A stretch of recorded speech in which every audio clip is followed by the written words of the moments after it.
রাধে রাধে বন্ধুরা, তোমরা সবাই কেমন আছো? আশা করি সবাই খুব ভালো আছো আর আমরাও খুব ভালো আছি। মিষ্টি লাইফস্টাইল ব্লগে তোমাদের স্বাগতম।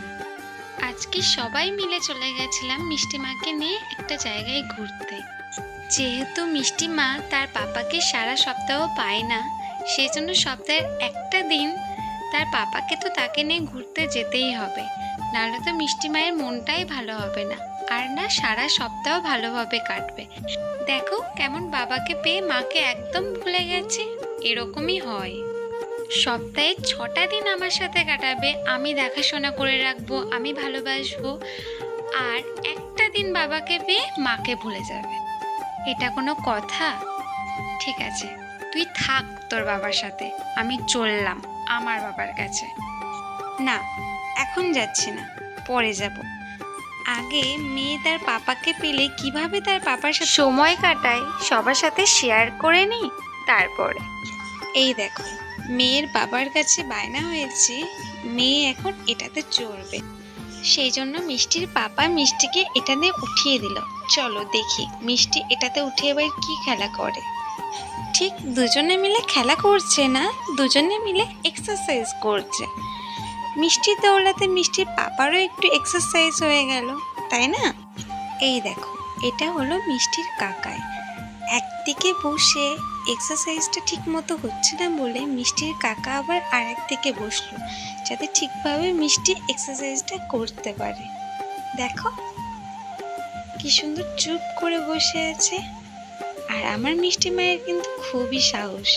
আমার মিষ্টি মা কিন্তু সব কিছুতেই ছোট থেকেই খুবই আগ্রহী। ওকে এখন থেকেই যেটা শেখানো যাবে ও সেটাই শিখবে। শুধু খেলাধুলা না, ও পড়াশোনার বিষয়েও খুবই আগ্রহী। এতটুকু বয়সেই ও সব কিছুর বিষয়ে এত আগ্রহ, আমাদের তো খুব ভালো লাগে। চলো আর বেশি কথা না বাড়িয়ে দেখা যাক মিষ্টি মা এবার কি নিয়ে খেলা করে। মিষ্টি মায়ের তো ওটা নিয়ে খেলা করা কমপ্লিট, এবার বাবাকে বলছে দোলনায় উঠবে। কিন্তু দোলনায় এই দিদিগুলোকে দেখে ওর তো খুব মন খারাপ হয়ে গেল। মিষ্টিমা হয়তো ভাবছে যে আমি আর দোলনায় চড়তে পারবো না, সেই জন্য আমাদেরকে বলছে ওদেরকে নামার কথা।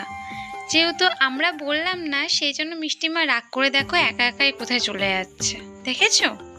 তারপর মিষ্টি মায়ের পাপা মিষ্টির মনটা ভালো করে দেওয়ার জন্য আবার এই খেলনাটার কাছে ওকে নিয়ে আসলো।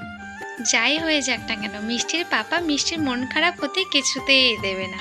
তারপরে মিষ্টি মা ওর পাপাকে বলছে ওটাতে উঠিয়ে দিতে। তারপর আর কি, মিষ্টির পাপা মিষ্টিকে এটাতে উঠিয়ে দিল। কিন্তু মিষ্টি মা কিন্তু খুব ভয় পাচ্ছিল, সেজন্য দেখো মিষ্টি মায়ের পাপা আর মিষ্টির কাকায় মিষ্টি মায়ের হাত ধরে নিয়ে ওর সাথে খেলা করছিল। কি করবে বলো? মিষ্টি মা তো ওটাতে উঠবে বায়না ধরেছে, এখন যদি ওটাতে না ওঠায় তাহলে তো ও কান্না করবে। সেই জন্য অবশেষে মিষ্টি মায়ের কাকাই ওটাতে উঠে পড়লো মিষ্টি মাকে ওটাতে খেলা করাবে বলে। দেখো দুজনা মিলে কি করে খেলা করছে বাচ্চাদের মতো। আমার মিষ্টি মা তো খুব খুশি হয়েছে, দেখো কেমন হাসছে। একটা কথা কি জানো তো, আমার মিষ্টি মাকে খুশি করার জন্য এখন আমরা বাড়ির সবাইও বাচ্চা হয়ে গেছি। মিষ্টি মায়ের জন্য এই সুযোগে আমাদের ছেলেবেলাটাও ফিরে এসেছে। তোমরাও কি তোমাদের ছেলেবেলাটা এভাবে মিস করো? কমেন্টে জানাতে ভুলবে না কিন্তু। চলো ভিডিওটা আমি এখানেই স্টপ করি, দেখা হচ্ছে ভিডিওর নেক্সট পার্টে। ভিডিওটা যদি ভালো লাগে তাহলে একটা লাইক, কমেন্ট আর চ্যানেলটা সাবস্ক্রাইব করে দিও। রাধে রাধে।